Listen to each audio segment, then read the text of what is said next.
તો રોકેટ આકાશમાં ઉડે છે ને, તો એમાં એક વૈજ્ઞાનિક નો સિદ્ધાંત કામ કરે છે, આકાશમાં રોકેટ ઉડે છે. તો શું એ વૈજ્ઞાનિકનું નામ જો કોઈને આવડતું છે તો મને બહુ ગમશે કે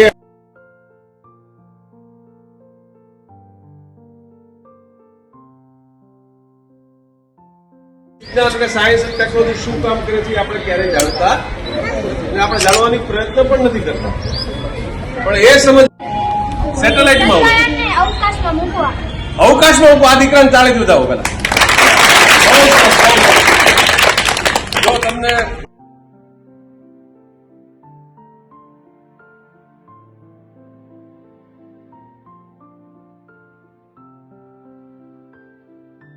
એમણે એમના વ્યસ્ત સમયમાં પણ શાળા માટે સમય કાઢીને અમારી સાથે અહીંયા છે, એટલે એમને પણ તાળીથી વધાવીએ.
Bye.